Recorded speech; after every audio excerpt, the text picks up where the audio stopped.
Today, we're diving deep into the career of Mark Millar, the man who created Kick-Ass, Kingsman, and literally changed how the comic book industry does business. Let's get into it. This is the Mark Millar, that's Millar, not Millar, Creative Mastermind Playbook. Mark Millar's journey to comic book superstardom didn't happen overnight.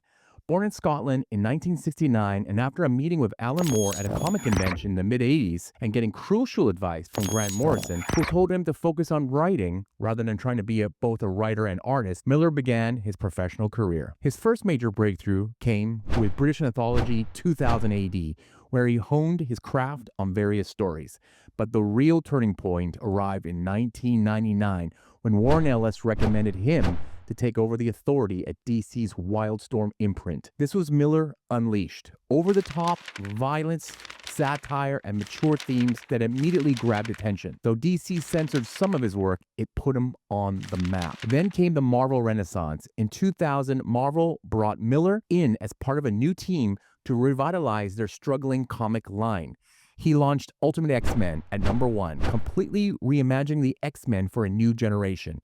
Next came the Ultimates, his radical reinvention of the Avengers, that Time magazine would later name Comic Book of the Decade. Then came Civil War in 2006, which remains Marvel's most financially successful event of the 21st century and their best-selling graphic novel of all time.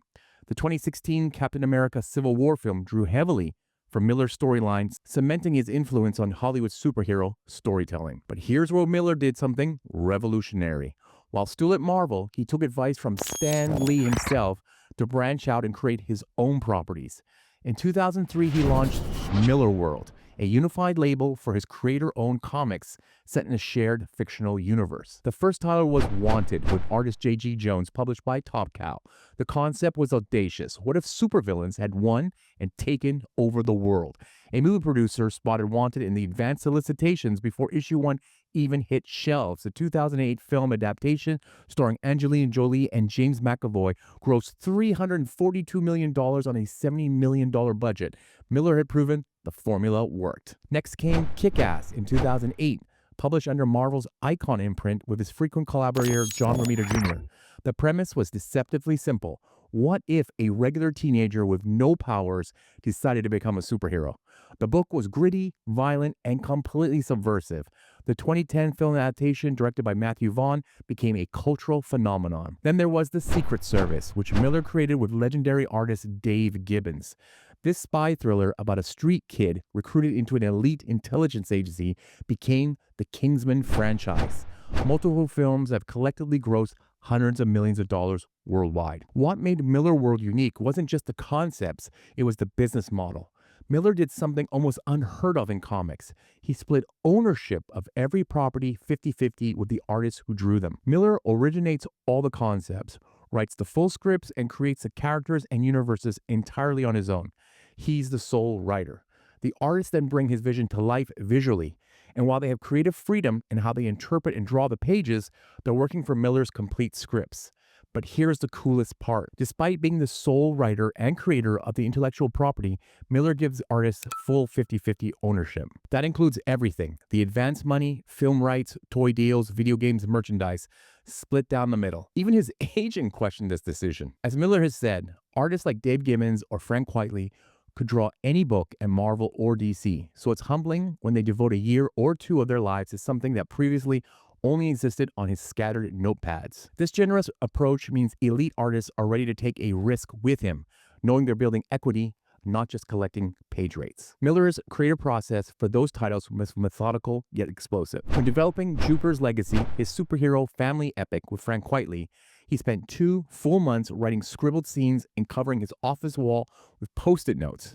He created entire universes of characters and mapped out how they all related to one another before writing a single script page. His office looked like a conspiracy theorist wall, diagrams everywhere with arrows pointing between characters. Other major Millarworld titles followed: Superior, Super Crooks, American Jesus, Starlight, Chrononauts, MPH, Huck, Nemesis, and more. Each was designed as a potential franchise. Each was completely creator-owned, and by 2017, Millar had created over 30 distinct properties under the Millarworld banner. So how does Mark Millar come up with these high-concept ideas that translate so well to film? His approach is surprisingly systematic for someone known for wild, over-the-top storytelling.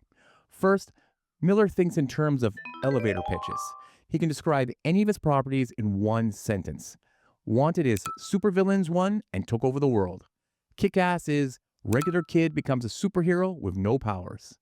Kingsman is My Fair Lady meets James Bond. This clarity of concept is crucial. It makes the ideas immediately graspable for publishers, artists, and Hollywood producers. Second, Millar draws inspiration from mixing genres that don't typically go together.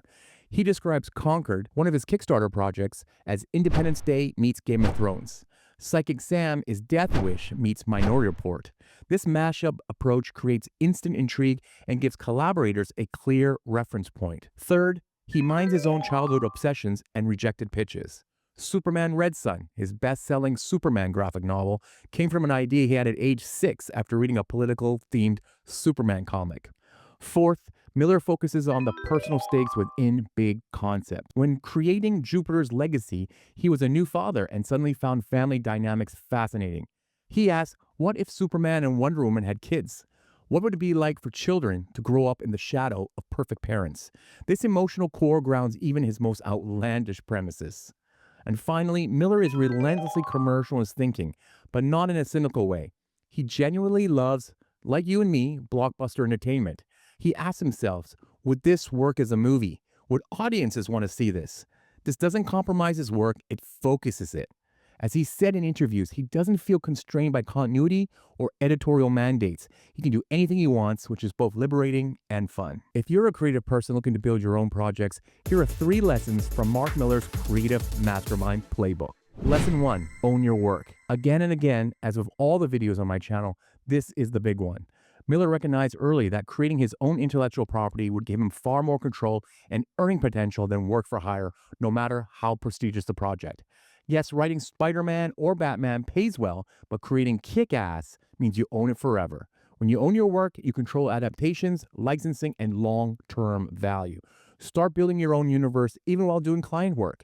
Your future self will thank you for it. Lesson 2, make your collaborators true partners. Millar's 50-50 split with artists was radical. Most writers wouldn't give up that much potential income, but this approach meant he could work with artists like Lionel Francis Yu and Steve McNiven, the absolute best in the business. They trusted him because he treated them as equals. When your collaborators know they'll share in the success, they bring their A game. Real partnerships create better work and lasting relationships. Lesson 3, think franchise from day one. Millar doesn't just write comic books, he creates franchises. Every Millarworld property is designed with multiple platforms in mind: comics, film, merchandise, and games. He thinks about the toy line, the clothing brand, the sequel before the first issue is even drawn. This isn't selling out, it's strategic creativity. When you're building something new, ask yourself, what's the franchise potential? How does this expand? What's the merchandising opportunity? Thinking bigger from the start opens more doors. In August 2017, Mark Millar made history. Netflix purchased Millarworld for an undisclosed sum, marking only the 3rd time a comic book company had been acquired by a production studio. The others being Warner's purchase of DC Comics in 1967 and Disney's acquisition of Marvel Comics in 2009. The deal included 17 Millarworld properties. Netflix then hired Mark and his wife Lucy to serve as president and CEO of their Millarworld division, essentially giving them their own in-house studio. Since the acquisition, Netflix has produced Jupiter's Legacy as an 8-episode series in 2021, the anime series Super Crooks in late 2021, and The Chosen One based on American Jesus. Multiple other projects remain in active development, including The Magic Order, Huck, Sharky the Bounty Hunter, Empress, and Prodigy. But here's where it gets interesting. Millar isn't done creating outside the Netflix ecosystem. In 2025, he launched Side Hustle Comics, a separate company specifically for Kickstarter-funded projects that exists outside his Netflix contract. The first Side Hustle project was Psychic Sam, reuniting Millar with John Romita Jr. The premise is characteristically high concept.